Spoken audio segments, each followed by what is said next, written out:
Hey guys, welcome to Only Vocabulary.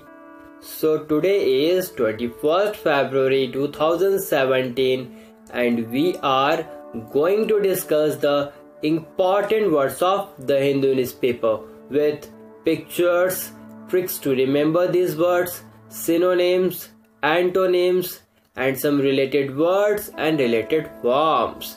So you guys sit back, relax and watch this video till the end to learn some more new words.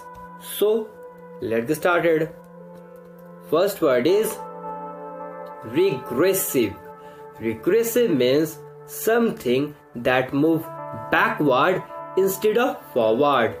मतलब जो आगे बढ़ने की जगह पीछे बढ़ता है, पीछे जाता है, मतलब वो अपनी प्रीवियस स्टेट में आ जाता है, तो उसे बोलते हैं रिग्रेसिव। जैसे इस पिक में देख लो, जैसे आपको पता है मनुष्य से पहले जानवर था, तो वो जानवर से आदि मानव से धीरे धीरे वो मानव बन गया।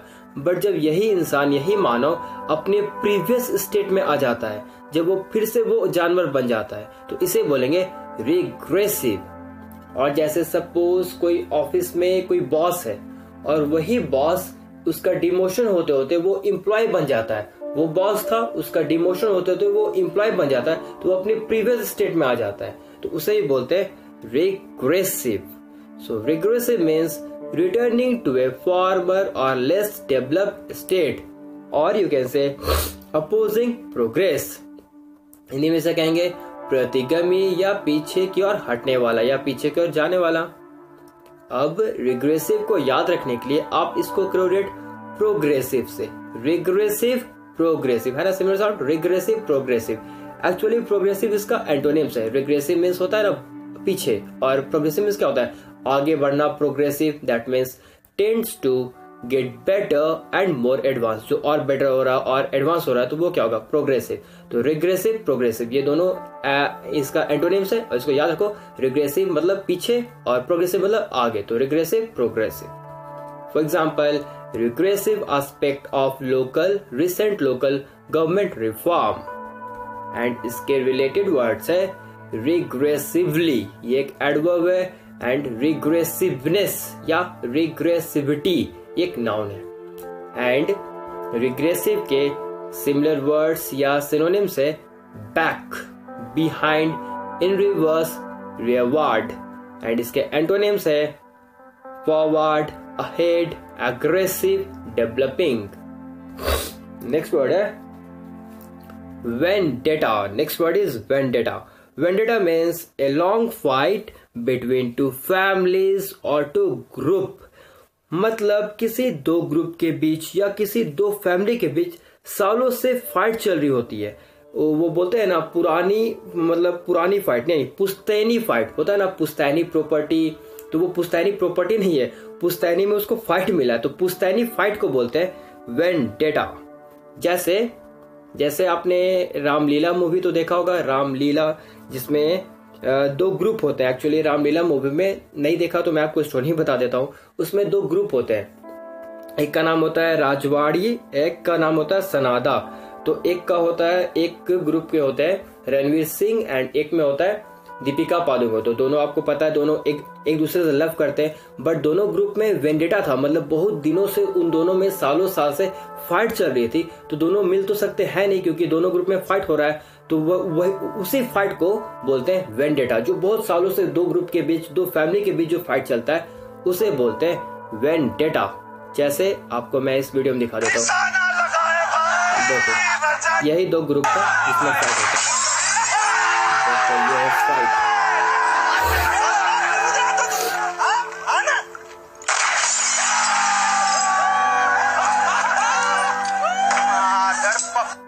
एक और चांस ले। देखो अब ये फाइट में गया।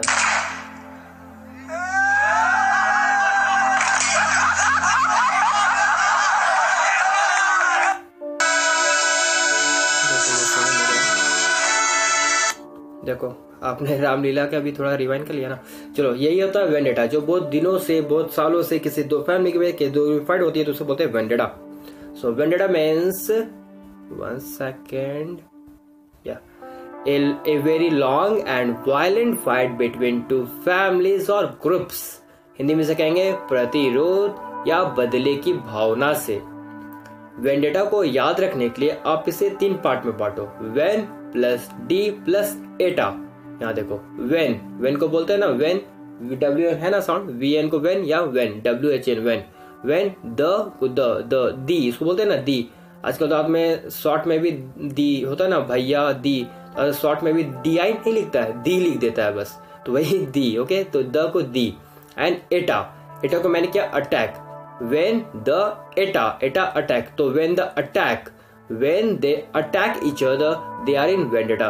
जब दोनों एक दूसरे पर अटैक कर रहे हैं तो वो क्या हो रहा है, वेंडेटा के कारण अटैक कर रहे हैं। जैसे इस पर आपने बताया, जैसे मैंने ये दिखाया, तो जो लोग अटैक कर रहे हैं तो वो क्यों कर रहे हैं, क्योंकि वेंडेटा है। ओके, इसलिए vendetta, when the Etah vendetta.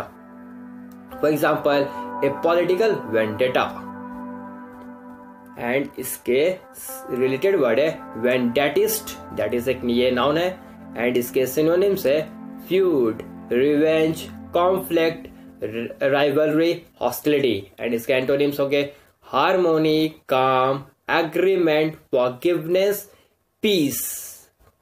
Next word है bereft. Next word is bereft. Bereft means not having something needed, wanted or expected. मतलब ऐसा कुछ जो आपके पास नहीं है, आपके पास होना तो चाहिए बट वो आपके पास नहीं है। अब नहीं है तो आपको दुख तो होगा ही, तो उसे ही बोलते हैं bereft। जैसे सपोज जिससे आप बहुत प्यार करते थे तो वो अब इस दुनिया में नहीं है, या किसी के फैमिली मेंबर या फ्रेंड्स जो अब इस दुनिया में नहीं है, तो उसके लिए जो दुख होगा, सॉरो होगा, उसे बोलते हैं bereft। जैसे देखो ये बंदा बहुत दुख में है तो इसे बोलेंगे bereft। So bereft means not having something or feeling great loss, feeling great loss। अब कुछ है नहीं तो feeling great loss ही होगा ना। और you can say deprived of or lacking something, Hindi में से बोलेंगे महरूम। हिंदी तो आप इसे समझ नहीं पाओगे, हिंदी छोड़ो। bereft का मतलब लॉस ऑफ समथिंग। ओके, इसे याद रखने के लिए, सॉरी गाइस मेरा सर्दी हो गया है तो डिस्टर्बेंस के लिए सॉरी। एंड देखो bereft को याद रखो लेफ्ट से। ओके, bereft, REFT, रेफ्ट था ना, रेफ्ट, bereft, रेफ्ट को क्या है, left, bereft, left. Okay, reft left. तो imagine a man who is left alone, तो उसके अब दुनिया में कोई बचा ही नहीं है, सब मतलब इधर उधर हो गया है, कुछ बचा ही नहीं है, कोई है ही नहीं, तो क्या होगा, वो लेफ्ट ही ना होगा। तो imagine a man who is left alone, तो वो लेफ्ट है तो वो क्या होगा, bereft है, मतलब उसको ग्रेट लॉस में है। ओके, तो वो हो गया bereft। For example bereft of hope. Next is his death in 1990 left her bereft। And इसके सिनोनिम्स है deprived, cut off, devoid, robbed, destitute, and इसके एंटोनिम्स होंगे full, happy। नेक्स्ट वर्ड है echelon। Next word is echelon। echelon means reputable label और rank in a group और society।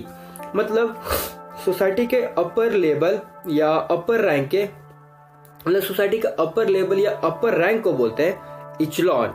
जैसे suppose कोई Olympic match जीत जाता है तो अब वो अपर रैंक का इचलॉन हो गया, मतलब अपर इचलॉन ऑफ एथलेटिक हो गया। तो जो अपर रैंक में पहुंच जाता है या अपर रैंक का होता है उसे ही बोलते हैं इचलॉन। सिंपली मतलब जो अपर रैंक या अपर लेवल का या अपर रैंक का होता है उसे बोलते हैं echelon. So echelon means a level और rank in an organization, a profession और ए सोसाइटी, और you can say a level of worthiness, a level of worthiness. अब जो अपर लेवल तो वो वर्दीनेस ही होंगे ना, वर्दीनेस, अचीवमेंट और रेपुटेशन। हिंदी में से कहेंगे श्रेणी वर्ध करना। देखो इचलॉन को याद रखने के लिए आप इसको करोडेट लॉन से। एचलॉन है ना, लॉन टेनिस, लॉन टेनिस आपने सुना होगा, लॉन टेनिस। तो एचलॉन लॉन, तो इसे क्या है, lawn tennis. Echelon lawn tennis. तो lawn tennis, in lawn tennis Roger Federer is echelon. तो जो रॉजर फेडरर है ये अपर लेयर, अपर रैंक के एथलेटिक है, तो इसे बोल सकते हैं अपर एचलॉन ऑफ एथलेटिक। तो इन्हें बोलेंगे एचलॉन, क्योंकि ये एचलॉन लॉन से आया टेनिस। ओके, टेनिस तो ये आपको पता है, ये टेनिस के खिलाड़ी है, प्लेयर है, तो ये टेबल टेनिस से एचलॉन आया, तो एचलॉन से lawn, Roger Federer echelon upper layer. Okay, for example the upper echelons of business world, and इसके रिलेटेड वर्ड है एचलॉनमेंट, ये एक नाउन है, एंड इसके सिनोनिम्स या सिमिलर वर्ड्स है class, level, grade, position, rank, and इसके एंटोनिम्स है अनएम्प्लॉयमेंट। नेक्स्ट वर्ड है miscreants. Next word is miscreants. Miscreants means a person who is bad, or you can say a person who lies, break laws. मतलब simply miscreants means good for nothing, मतलब जो किसी काम का नहीं है। अब जो किसी काम का नहीं है तो वो भ्रष्ट है, नीच है, जो नीच लोग होते हैं या नीच है उसे बोलते हैं miscreants. So miscreant means a person who has done something wrong or unlawful, मतलब जो किया भी है तो वो खराब किया या unlawful किया है। And something who behave badly, जो behave badly है, badly, और does not obey rules, जो रूल कोई फॉलो नहीं करता है। हिंदी में से कहेंगे नीच मनुष्य या भ्रष्ट, जैसे इस देखो पिक में, तो इसे होगा miscreants।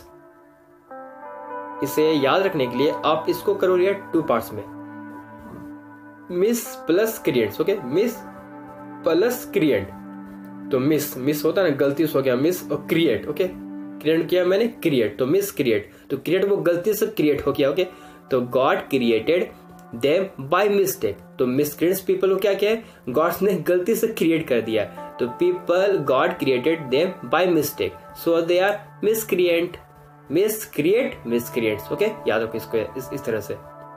फॉर एग्जाम्पल हर miscreant husband, एंड इससे रिलेटेड वर्ड है miscreant, ये एक एडजेक्टिव है, मतलब ये दोनों से में वहां एज ए नाउन यूज हुआ था, अब यहाँ एज एडजेक्टिव यूज होगा, तो मतलब सेम ही है थोड़ा सा, बिहेविंग बैडली और अनलॉफुल। इसके सिनोनिम्स होंगे criminal, reprobate, infamous, corrupt, and इसके एंटोनिम्स है moral, good, nice. Next word है unrelenting. Next word is unrelenting. Unrelenting means someone or something not willing to give up, मतलब ऐसा पर्सन जो अपना काम बिना रोके करना, लगातार करना, हार ना मानना, जब तो वो काम पूरा ना हो जाए उसे वो करता ही रहेगा, हार नहीं मानेगा, तो उसे बोलते हैं unrelenting. Unrelenting means so not slowing down, मतलब जो अपने काम में वो स्लो नहीं होगा, नॉट स्लोइंग डाउन, स्टॉपिंग रुकेगा नहीं, और ग्रोइंग वीकर, मतलब वो नीचे दबेगा नीचे, वो मतलब ग्रो भी नीचे नहीं करेगा, वो ऊपर ही जाएगा। और यू कैन से एक्सट्रीमली डिटरमाइंड, मतलब एक्सट्रीमली डिटरमाइंड, डिटरमाइंड मतलब क्या होता है, जो अपने काम में बहुत स्थिर है, मतलब डिटरमाइंड स्थिर है, दृढ़ है। Okay, extremely determined, never becoming weaker, कभी वीक नहीं होगा, एंड अटेम्प्टिंग डिफीट, वो डिफीट भी नहीं होगा, तो उसे बोलेंगे अनरिलेंटिक। हिंदी में से कहेंगे बेदर्द या बेरहम, आगे बढ़ता रहना, बेदर्द बेरहम, तो उसे बोलेंगे unrelenting. For example an unrelenting rain, देखो अनरिलेंटिंग रेन मतलब जैसे मैंने कहा ना, जो रुकेगा नहीं वो बढ़ते रहेगा आगे, तो अनरिलेंटिंग रेन, तो जो रेन था मतलब जो बारिश हो रही थी वो लगातार हो रहा था, तो वो हो गया unrelenting rain. And unrelenting attack, जो अटैक हुआ वो लगातार बेरहमी से उस पर अटैक किया गया, लगातार कंटिन्यूअसली, तो वो हो गया अनरिलेंटिंग अटैक। एंड इसके रिलेटेड वर्ड्स होंगे अनरिलेंटिंगली, ये एक एडवर्ब है, एंड अनरिलेंटिंगनेस, ये एक नाउन है। एंड इसके सिनोनिम्स है ceaseless, constant, rigid, ruthless, endless, cruel, and antonyms है broken, changeable, ending, finished. Next word है atrocity. Atrocity means the act of cruelty or the act of outrageous cruelty, the act of outrageous cruelty, मतलब बहुत ही क्रूरता के साथ, मतलब बहुत बहुत बहुत ही बुरा, बहुत ही घिनौना, मतलब उसे बोलते हैं ना घिनौना अपराध या घिनौना अत्याचार को बोलते हैं एट्रोसिटी। जैसे स्पीक में देख लो, ये जो मैं देखो यहाँ जो मतलब इनको जो बेरहमी से मारा जा रहा है, मतलब क्रूरता के साथ मारा जा रहा है, तो इसे ही बोलते हैं atrocity. So atrocity means a very cruel और ट्रीबल मीन्स होता है ना, मतलब जो बहुत ही भयानक हो, होता है ना, ट्रीबल ओके, मतलब जो बहुत ही भयानक हो उसे बोलते हैं द एक्ट और एक्शन, और यू कैन से एन एक्सट्रीमली क्रूएल, वायलेंट और शॉकिंग एक्ट। हिंदी में कहेंगे क्रूरता या अति पाप।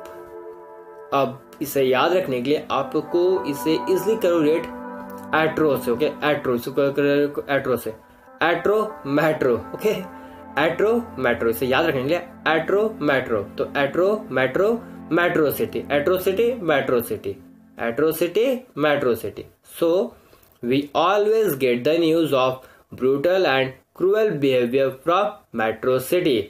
तो मेट्रो सिटी से हमें एट्रोसिटी के न्यूज मिलते हैं, ओके, एट्रोसिटी में मतलब मेट्रो सिटी में एट्रोसिटी के न्यूज मिलते हैं, मतलब जो ब्रूटल या क्रूएल न्यूज मिलते हैं वो हमें मिलते हैं मेट्रो सिटी से। तो एट्रोसिटी से क्या होता है, मेट्रो सिटी, मतलब मेट्रो सिटी में एट्रोसिटी से न्यूज मिलते हैं, तो atrocity metro city.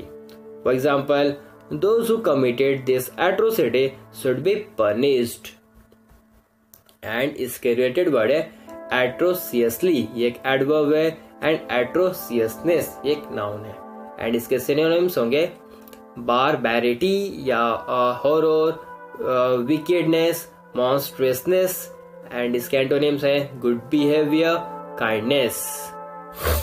So guys, आज से मैंने आपको याद रखने के लिए थोड़ा कुछ डिफरेंट किया है।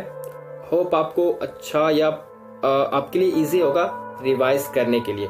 तो देखो, आज जो मैंने वर्ड्स डिस्कस किए हैं ये वो सब सारे वर्ड्स हैं, regressive, bereft, vendetta, echelon, miscreant, unrelenting, atrocity. तो अब आप वीडियो पॉज करो एंड आप ये सब वर्ड्स को रिवाइज करो कि ये सब का मीनिंग मैंने क्या बताया था। तो आप प्लीज अभी वीडियो को पॉज करो एंड इसे एक बार रिवाइज कर लो। हो गया ना? होप आपको याद, मतलब सारे वर्ड्स तो आ ही गए होंगे। नहीं आया, नो प्रॉब्लम, आ ही गया होगा। चलो एक बार हम लोग फिर से रिवाइज ही कर लेते हैं। फर्स्ट वर्ड था हमारा रिग्रेसिव। रिग्रेसिव मतलब जो अपने प्रीवियस स्टेट में आ जाए, मतलब वो आगे बढ़ने की जगह वो पीछे बढ़े, तो उसे बोलते हैं रिग्रेसिव। तो इससे कोई मैंने क्या था, रिलेट रिग्रेसिव प्रोग्रेसिव। प्रोग्रेसिव आगे बढ़ता है, रिग्रेसिव पीछे बढ़ता है। नेक्स्ट वर्ड था हमारा बेरेफ्ट। बेरेफ्ट मीन्स मतलब जो बहुत, मतलब क्या, मतलब उसे बहुत, मतलब वो बहुत दुखी है, मतलब उसे जो चाहिए था, उसको जो मतलब चाहिए था, जो उसने एक्सपेक्ट किया था, उसे वो मिला नहीं, तो वो उसके कारण वो बहुत दुखी है, तो उसे ही बोलते हैं बेरेफ्ट। नेक्स्ट वर्ड था हमारा वेंडेटा। वेंडेटा मतलब जो हमारे दो फैमिलीज के बीच, दो ग्रुप्स के बीच जो बहुत सालों से फाइट होती है, उसे ही बोलते हैं वेंडेटा, जैसे रामलीला के स्टोरी में था। नेक्स्ट वर्ड था हमारा एचलॉन। एचलॉन मीन्स जो अपर क्लास, ऊपर क्लास, अपर क्लास या अपर रैंक के जो होते हैं उन्हें बोलते हैं एचलॉन। नेक्स्ट वर्ड था हमारा मिसक्रिएंट्स। मिसक्रिएंट्स मीन्स मतलब जो बहुत ही बैड हो, जो लॉस तोड़े, झूठ बोले और वो मतलब भ्रष्ट हो, नीच लोग हो, उसे बोलते हैं मिसक्रिएंट, जैसे स्पीक में देख लो। नेक्स्ट वर्ड था हमारा अनरिलेंटिंग। अनरिलेंटिंग मीन्स जो बहुत ही मतलब जो बहुत क्या, मतलब जो बेरहमी से, अनविलिंग टू डू, मतलब जो अपना काम छोड़े नहीं, मतलब वो अपना काम लगातार करते रहे, वो अपना काम को छोड़े नहीं, लगातार काम को करे, तो उसे बोलते हैं अनरिलेंटिंग। नेक्स्ट वर्ड था हमारा एट्रोसिटी। एट्रोसिटी मतलब जो बहुत घिनौना या क्रूरता के साथ जो अत्याचार होता है या अपराध होता है, उसे ही बोलते हैं एट्रोसिटी। होप आपको रिवीजन हो गया, वर्ड्स भी क्लियर हो गए होंगे। चलो अब आप रिवाइज करो जो मैंने पिछले क्लास में किया था। ये एक्चुअली मैंने पिछले नहीं, 18 फरवरी को ये सब वर्ड्स मैंने डिस्कस किया था। अब आप बच्चे तो हो नहीं कि एक एक वर्ड्स करके डिस्कस करूंगा या एक एक वर्ड्स करके आपको याद रखूंगा। अब आप बड़े हो ही गए होंगे, तो आप वर्ड्स को, मतलब जो मैंने पिछले क्लास में, ये एक्चुअली 18 फरवरी के मैंने ये वर्ड डिस्कस किया था, तो आप ये सब वर्ड्स को भी रिवाइज कर लेना। ओके, फर्स्ट था डेरिशन, प्लैकेट, सेप्टिक, अपब्रेड, इनोकुअस, रिट्रॉट, बॉस्ट। तो आप ये सब वर्ड को एक बार रिवाइज कर लो। आपको वर्ड्स तो क्लियर ही होंगे, बट एक बार रिवाइज करने से क्या रिवाइंड होता रहेगा तो हमारा माइंड में फ्रेश, वो हमारे माइंड में फ्रेश रहेगा, तो हमें याद रखने में ईजी होगा। ओके, ये मैंने 18 फरवरी को डिस्कस किया। अगर आपको थोड़ा कंफ्यूजन हो रहा है तो आप वीडियो को बैक जाओ 18 फरवरी का, आप वहां पे क्लिक करके सारे वीडियोस को एक बार फिर से देख लो। ओके, तो आपको रिवाइज अच्छा से हो जाएगा, याद भी रहेगा। Okay, so guys that's it for now. Thanks for watching, and if you find this video helpful, नीचे एक लाइक का बटन है, उस पर क्लिक कर देना, एंड नीचे सब्सक्राइब का बटन है, उस पर भी क्लिक कर देना। वो हो गया तो एक बेल बटन का होगा, उस पर क्लिक कर देना। ओके, होप सारा हो गया। Okay, so guys see you in my next video. Bye bye.